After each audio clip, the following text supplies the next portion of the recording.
Waktu Rahma turun dari travel dengan perut membesar, seluruh warga kampung sontak heboh. Bisik-bisik, tatapan aneh, dan gunjingan langsung menyebar lebih cepat dari angin sore. Tak ada yang tahu bahwa di balik kehamilan itu tersimpan sebuah kebenaran yang membuat semua orang tiba-tiba diam. Pagi itu, matahari baru saja naik ketika sebuah travel warna abu-abu berhenti di mulut desa. Desa kecil itu biasanya tenang. Lalu lintasnya hanya diisi suara motor warga yang hendak ke sawah atau pedagang yang melintas. Namun hari itu, begitu pintu travel terbuka dan Rahma turun dengan langkah sedikit terhuyung, suasana berubah seketika. Rahma menarik napas panjang saat kedua kakinya menyentuh tanah kelahirannya. Di balik gamis longgar berwarna coklat susu, perutnya terlihat menonjol jelas. Ia berusaha menahan gugup, meski ia tahu hal ini tak mungkin disembunyikan lebih lama. Wajahnya terlihat letih, tetapi masih menyisakan kelembutan yang dulu membuat para tetangganya menyukai dirinya. Sopir travel menurunkan koper tua milik Rahma, diikuti tas jinjing yang isinya penuh dengan pakaian bayi dan dokumen-dokumen penting. Beberapa penumpang travel lain ikut melirik, namun tidak ada yang bertanya. Semua hanya mengamati diam-diam, lalu melanjutkan perjalanan masing-masing. Di kejauhan, terdengar suara ibu-ibu yang sedang menyapu halaman. Mereka terdiam ketika melihat Rahma muncul membawa koper. Tatapan yang semula biasa berubah menjadi heran, kemudian mendadak terkejut saat memerhatikan bentuk tubuhnya. Salah satu dari mereka spontan menutup mulutnya, seolah tak percaya apa yang ia lihat. "Ya Allah, itu Rahma, kan?" bisik seorang warga dengan suara kecil namun cukup terdengar. Yang lain menimpali, "Itu memang Rahma. Tapi, kok dia begitu?" Rahma berpura-pura tidak mendengar. Kedua tangannya mencengkeram pegangan koper dengan erat. Ia berusaha berjalan pelan menuju rumah orang tuanya yang berada 3 gang dari pemberhentian travel. Setiap langkah terasa berat, bukan hanya karena perutnya, tetapi juga beban batin yang ia bawa sejak pesawat mendarat. Selama perjalanan melewati lorong desa, Rahma merasa banyak tatapan mengarah padanya. Beberapa warga langsung menyibak tirai atau membuka sedikit pintu demi melihat lebih jelas. "Astagfirullah, beneran dia hamil?" katanya ke Arab kerja jadi pembantu. "Kok bisa begitu? Nggak mungkin ini cuma salah paham." Bagi Rahma, bisik-bisik itu seperti duri kecil yang menusuk pelan, tidak sampai membuatnya roboh, tetapi meninggalkan luka yang sulit hilang. Namun ia tak berhenti melangkah. Ia mengingat pesan suaminya sebelum ia pulang. "Kalau kau sudah kembali ke tanahmu, peluklah keluargamu. Jangan pedulikan ucapan yang tidak tahu kebenaran." Rahma menggenggam kata-kata itu seperti doa. Ketika ia sampai di depan rumahnya, pintu langsung terbuka sebelum ia sempat mengetuk. Ibunya keluar dengan mata berkaca-kaca. Wanita tua itu langsung memeluk Rahma erat, seolah ingin meyakinkan diri bahwa anaknya benar-benar kembali. "Ya Allah, nak, kamu pulang." Rahma membalas pelukan itu sambil menahan air mata yang akhirnya jatuh juga. Maaf aku baru bisa pulang sekarang," ucapnya pelan. Ibunya tidak melepaskan pelukan cukup lama.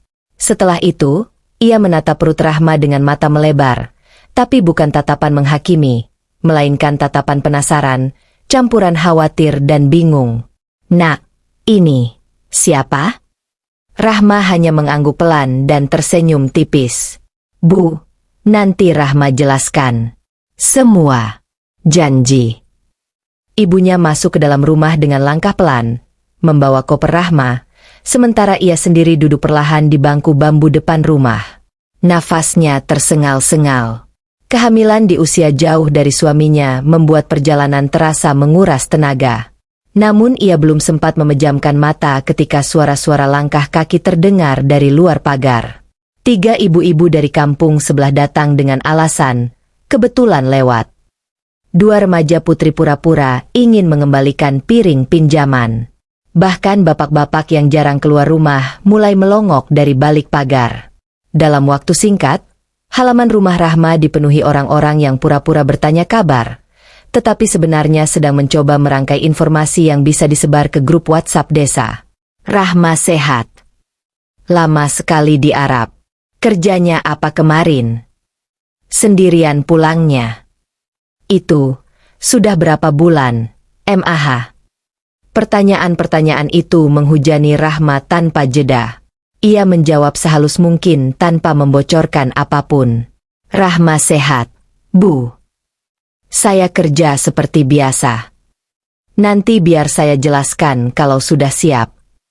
Namun jawaban diplomatis itu justru menambah rasa penasaran warga. Beberapa di antara mereka bahkan melirik perut Rahma tanpa malu. Walah, kok gede gitu ya? Bisik salah satu ibu dengan suara lirih. Yang lain menimpali. Berarti sudah lama ini. Jangan-jangan. Sudahlah. Rahma tahu apa maksudnya.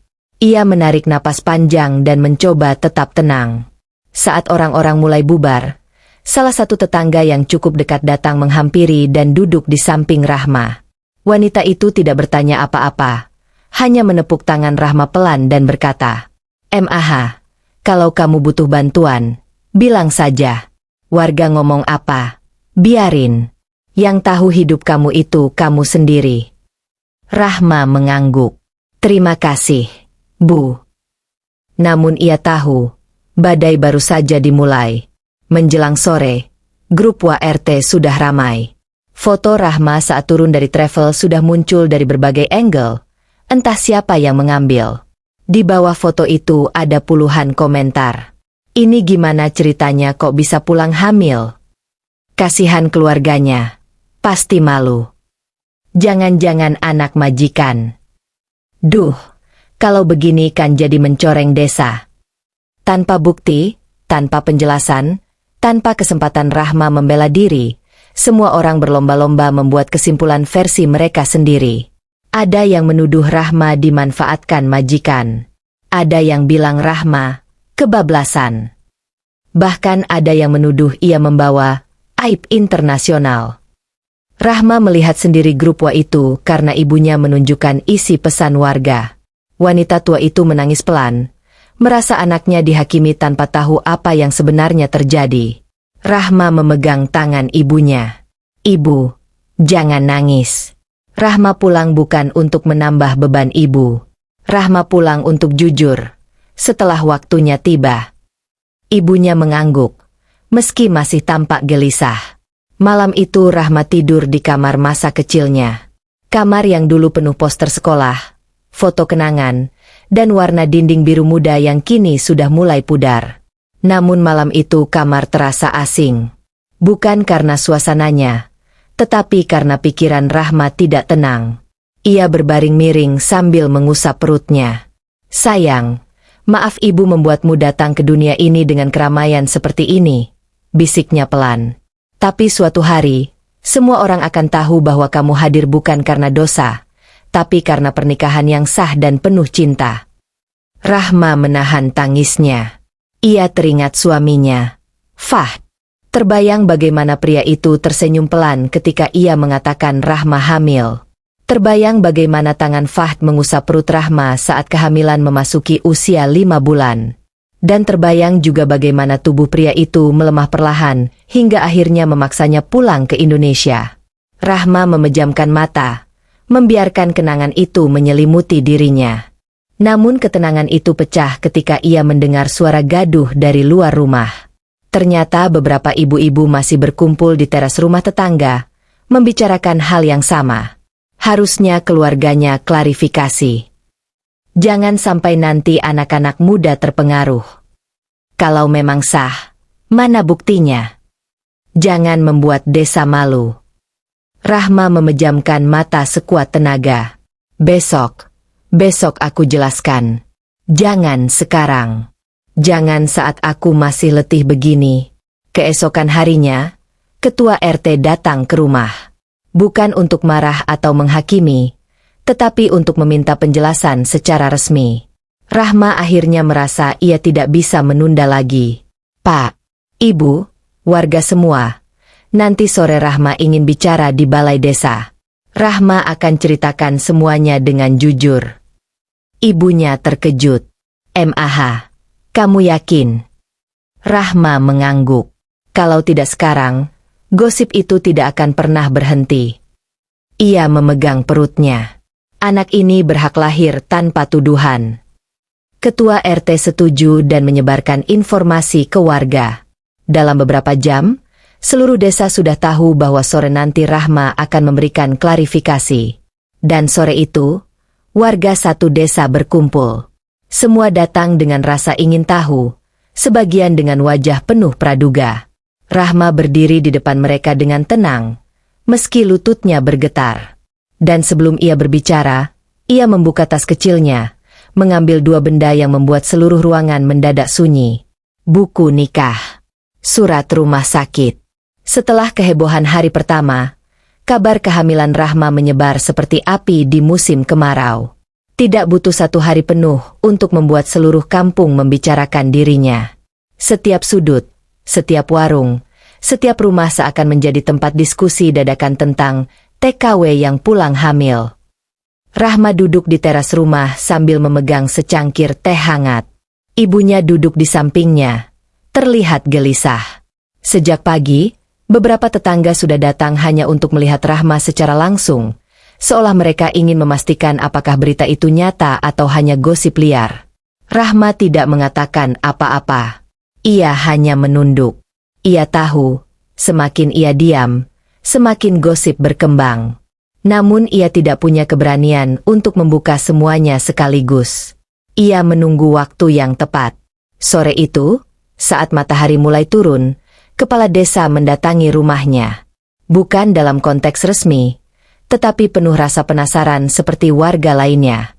Rahma, kami ingin mendengar kebenaran langsung darimu, katanya perlahan.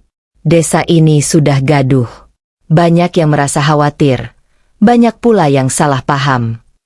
Ibunya mempersilakan kepala desa masuk. Rahma mengambil napas dalam dan memandang lelaki tua yang dihormati warga itu. Pak, saya pulang bukan membawa aib, ucapnya tenang. Saya pulang membawa kehidupan baru yang sah. Kepala desa mengerutkan dahi. Sah bagaimana maksudmu?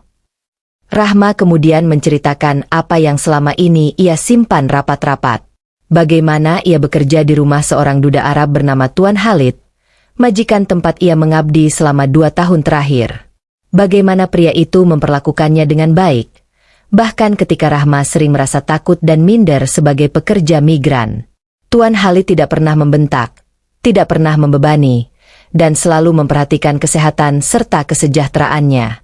Rahma juga menceritakan bahwa beberapa bulan sebelum pulang, kondisi kesehatan Tuan Khalid menurun akibat komplikasi yang sudah lama ia derita. Anak-anaknya yang tinggal di kota lain jarang pulang. Rumah besar itu semakin sepi. Di momen itu, ia menceritakan bahwa sang majikan mulai sering berbicara dengannya bukan sebagai pekerja, tapi sebagai seseorang yang ia percayai. Hingga akhirnya, Tuan Khalid mengutarakan niat ingin menikahi Rahma secara resmi, disaksikan oleh imam setempat dan 2 saksi. Rahma memejamkan mata sejenak sebelum mengatakannya dengan lantang. Saya menikah dengan beliau, Pak. Kepala desa terdiam. Ibunya terkejut meski sudah menduga. Namun Rahma melanjutkan perlahan tetapi mantap. Semua prosesnya sah. Semua dokumennya sah. Saya bukan hamil tanpa status seperti yang orang kira. Saya istri sahnya. Suasana berubah. Kepala desa mengangguk pelan, mencoba mencerna pernyataan itu. Kalau begitu, mengapa tidak kau ceritakan sejak awal? Rahma tersenyum hambar. Karena saya tahu, Pak, orang hanya akan percaya apa yang ingin mereka percaya. Kalau saya bicara dari awal pun, mereka tetap akan membuat cerita sendiri. Kepala desa tidak bisa membantah. Ia mengenal betul warganya. Setelah percakapan panjang itu, ia pamit pulang. Namun meski kepala desa kini mengetahui kebenaran, gosip tetap beredar. Rahma masih kerap mendengar bisik-bisik dari belakang pintu ketika ia lewat. Masih ada tatapan curiga. Masih ada cibiran yang menusuk. Tetapi kali ini, Rahma tidak gemetar lagi. Ia memiliki sesuatu yang mereka tidak tahu. Dokumen pernikahannya, pesan-pesan suaminya, dan janji yang belum ia ungkapkan kepada siapapun. Hari-hari berikutnya, Rahma mulai berani keluar rumah. Tidak lagi bersembunyi seperti sebelumnya. Ia pergi ke pasar, ke warung, bahkan membantu kegiatan kampung seperti dulu. Walaupun masih ada yang memandang sinis, Rahma tetap menjaga sopan santun dan tetap tersenyum setiap kali berpapasan dengan siapapun. Namun ia tahu, suatu saat ia harus membuktikan semuanya, bukan hanya berkata secara lisan. Kesempatan itu muncul ketika pihak desa meminta Rahma hadir dalam rapat kecil di balai desa. Beberapa tokoh masyarakat ikut hadir. Sebagian dari mereka terlihat ragu, sebagian lain tampak tidak setuju sejak awal. Rahma duduk di depan mereka dengan perut yang mulai membesar. "Rahma," kata seorang ibu dengan nada ketus, "kalau kamu benar menikah, mana buktinya? Jangan sampai desa ini malu karena ulahmu." Rahma tak terpancing. Ia membuka tasnya perlahan, lalu mengeluarkan sebuah map coklat berisi dokumen resmi. Akta nikah dari kantor agama setempat di negara tempat ia bekerja. Surat keterangan dari imam yang menikahkan. Video singkat akad nikah. Foto-foto pernikahan sederhana di ruangan tamu rumah Tuan Khalid. Semua orang terdiam. Ketegangan berubah menjadi hening panjang. Kepala desa melihatnya lebih dulu. "Ini sangat jelas dan lengkap," katanya. Beberapa ibu yang sebelumnya paling keras mengkritik, kini menunduk pelan. Namun Rahma belum selesai. Ia mengeluarkan satu dokumen terakhir, surat warisan yang ditandatangani oleh suaminya sebelum Rahma pulang. Surat itu berisi keputusan Tuan Khalid untuk memberikan sebagian tabungan dan rumah kecil di kampung halamannya untuk Rahma dan bayi yang akan lahir. Semua mata terbelalak saat Rahma membacakan isi surat itu. "Rahma, aku menulis ini ketika aku merasa tubuhku semakin melemah. Engkau sudah merawatku dengan hati bersih, bahkan ketika aku tidak memiliki banyak hal untuk kuberikan selain kasih sayang dan rasa hormat. Jika aku tidak ada nanti, aku ingin engkau dan anak kita hidup layak. Gunakan semua ini untuk masa depan kalian. Aku mencintaimu dengan cara yang tidak bisa dijelaskan dunia." Beberapa orang mulai berkaca-kaca. Tetua desa mengusap wajahnya perlahan. "Rahma, kami salah menilaimu." Rahma tersenyum tipis. Bukan bahagia melihat mereka menyesal, tetapi lega karena akhirnya ia tidak lagi harus menanggung beban sendirian. Ia memandang semua warga yang hadir. "Aku tidak pernah ingin membuat desa malu. Aku tidak pernah berniat membawa aib. Aku hanya ingin pulang, membawa kehidupan baru, bukan keburukan." Keheningan memenuhi ruangan. Dan untuk pertama kalinya sejak ia pulang, orang-orang mulai menatap Rahma bukan sebagai sumber gosip, tetapi sebagai seorang perempuan kuat yang melewati ujian berat. Beberapa minggu setelah itu, Rahma melahirkan anak laki-laki. Seluruh desa yang dulu mencibir kini berubah menjadi orang yang paling sering datang menjenguk. Mereka membantu, menyiapkan makanan, bahkan bergantian menjaga malam jika Rahma kelelahan. Kisah Rahma menjadi pelajaran besar bagi seluruh warga. Bahwa sesuatu yang terlihat buruk belum tentu benar adanya. Bahwa kemurnian hati tidak bisa dinilai dari kabar burung. Bahwa hidup Rahma bukan sekadar kontroversi, tetapi perjalanan panjang penuh keberanian. Dan sejak hari itu, desa tak lagi mengenal Rahma sebagai TKW hamil anak majikan, melainkan Rahma, perempuan yang pulang dengan martabat, cinta, dan masa depan baru. Dan begitulah, perjalanan Rahma yang berawal dari keputusasaan, berakhir menjadi sebuah kisah yang membuka mata banyak orang. Dulu, ia hanya seorang TKW biasa, pergi merantau demi keluarga, demi mimpi kecil yang bahkan ia sendiri ragu bisa diwujudkannya. Namun takdir membawanya pada jalan yang tak pernah ia bayangkan. Dinikahi majikannya sendiri, dicintai dengan tulus, lalu kembali ke kampung halaman dengan sebuah amanah baru di dalam kandungannya. Banyak orang sempat mencibir. Banyak pula yang salah memahami. Namun seiring waktu berjalan, kebenaran terungkap. Rahma tidak pulang membawa aib.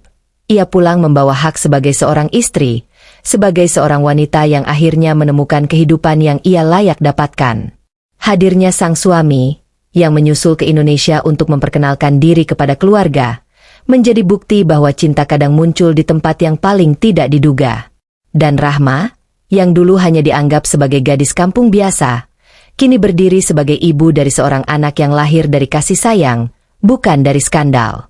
Kisah Rahma mengajarkan satu hal besar, bahwa tidak ada hidup yang terlalu kecil untuk diangkat derajatnya oleh Tuhan. Dan tidak ada manusia yang berhak menghakimi sebelum mengetahui seluruh cerita. Rahma menutup masa lalunya dengan kepala tegak. Ia membuka lembaran baru bersama suami dan anaknya, bukan lagi sebagai TKW, tetapi sebagai seorang istri, ibu, dan wanita yang menemukan arti kebahagiaan sejati. Terima kasih sudah mengikuti kisah ini sampai akhir. Semoga ada pelajaran yang bisa diambil, dan semoga kisah Rahma dapat menguatkan siapapun yang sedang berjuang di luar sana.